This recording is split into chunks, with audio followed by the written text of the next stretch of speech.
Hello, welcome to C3YCBIOI or C3YCBI Bible in the Year. Basically, this is day. What day are we on? Day 85, November 24th. Numbers, obviously, again, and then Matthew, no, Luke even, and then Psalms. And actually, I've got something from everything, believe it or not. It's first time for everything, I suppose. First thing I pulled out of Numbers was the fact that basically they're walking through the desert and they're all moaning and everything like that, and basically God saved them from slavery, and yet they still moan. But the other thing is that yes, they did moan, but you got to think of how far they was actually traveling. I mean, that is a hell of a distance what they had to travel. And I moan sometimes when Hannah drops me off at work and I got to walk over to town. And it's like 10 minutes, and it's not fair on them at all. But basically, God was like, well, hold on, I saved you from slavery, and now you're moaning. I deserve a bit more credit, so he sent snakes to kill them all. Which wasn't too nice, but God has his ways for dealing with things. But then he also gave a cure from it. He said, look, if you look on this snake, this golden snake or bronze snake which Moses made, then if you get bitten by a snake, you'll be healed. Which is another important thing. Which is this wasn't actually in my notes. This is coming off now. Another important thing which I found was God might not always save you from being bitten or having an affliction of some sort, but He will always provide the healing. He will always provide the cure. I just thought that was pretty cool. That just came to me just now. So the one of the many things I pulled out is the fact that as they were walking through the desert, they came across can't remember the name of the place. It's in there somewhere. The Anon border, where the Amorites were, and uh, and basically they came up against them. But what they did, they said, first of all, Moses and his people said, look, well, he sent out some people and he said, look, can we pass through your land? We won't take anything from you. We'll literally just pass straight through. We're not going to interrupt any of your business, any of your vineyards or whatnot. We're going to go straight through. And they said no. And then they came after him. So basically God just dealt with them. He helped the Israelites fight, obviously, because a whole entire army came after him, and the Israelites just slaughtered them. Basically, no one was left alive.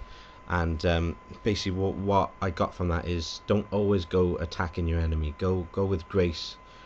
Go with peace in your heart. I struggle with this a lot when I'm trying to witness to someone and they're not quite grasping what I'm trying to say. I do get quite angry at the fact that how Satan has deceived them so much into thinking that what I say is a load of crap, but then the way they're living is just a load of crap anyway. So I do get really frustrated. But from that point of view, I think that you need to come with peace and love and say and just ask, or just speak to them normally, or if someone is really hurtful towards you, just say, look, can you stop that, please? And if they say no, God will deal with them. But we need to have a grace and love about us to be able to go about that and get the job done. And then it's in their court. Then if they say no, God deals with it. So basically, you don't have to worry about anyone coming after you or against you. God will deal with it. There's no way they can stop you, basically, because you're in God's hands. So that's the one of the things I got from it. And the other one on the same thing, just a little tagline from it, is the fact that they didn't just have victory over the one enemy coming against them, it was the surrounding area. Everyone, they basically just took over, and it was just the people coming after them. It was the surrounding villages. And that's the other thing as well, is when you defeat your enemies, you don't just defeat them, you take back what was rightfully God's. And I think that was amazing. Basically what Satan has stolen from God, you take it back for him. So you don't just defeat the one, it's the people around you. So speak loud and speak proud, and people around you will get affected. Basically go into Numbers 22 verse 12. See if I can find it now. 22 verse 12. Basically another time they come up against what's the word, objection, or opposition. They come up against opposition, and basically it's Balak, the son of Zippor, king of Moab, and basically sent some people off to find this prophet, or this guy with high standing with God, called Balaam, and basically said, look, can you put a curse on these people, because they're gonna we don't like them basically. And God said this in Numbers 22 verse 12. But God said to Balaam, do not go with them. You must not put a curse on those people because they are blessed. And I think that's brilliant.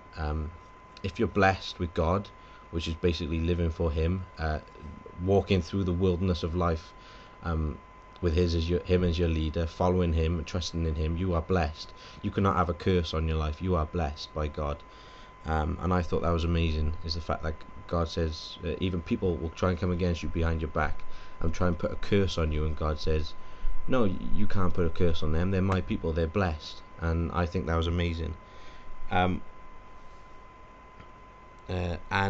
it's basically, and then we go down to verse 18, and then carry on. It said, but Balaam answered them, even if Balak gave me his palace filled with silver and gold, I could not do anything great or small to go beyond the command of the Lord my God. I just think that was crazy. God's command is final. That's that. There's no second way about it. There's no way of going around it. God's command is final, and you have to deal with that. And there's no arguing with it. And that's what I got from Numbers. Now we go into Luke. Basically blessings and woes. This whole entire thing from verse 17 through to, well, basically the end. I basically got God's heart in this. It's exactly how we should be living.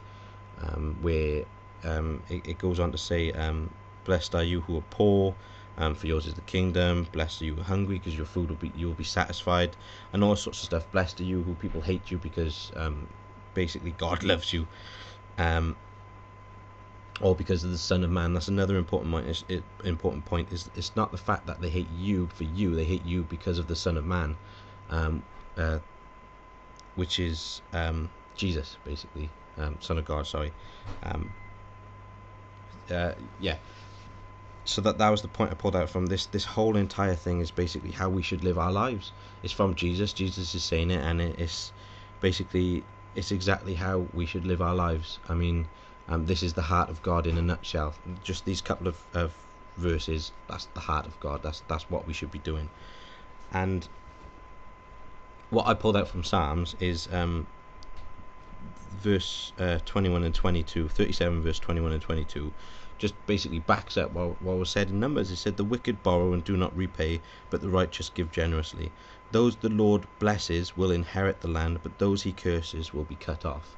And it basically just matches what was said in Numbers. They were blessed, and they inherited the land which the people were trying to take over from them. And then the people who was cursed, who were going against his blessings, were basically cut off. They were destroyed. And I just think that was just backing up what was said in Numbers. I thought it was great how they linked in together. Basically, that's what I got from Bible in the Year today. Sorry about the lateness of it, but family problems arose yesterday, and it took a while to get this through. So hope you're always blessed by this, and I'll see you again soon.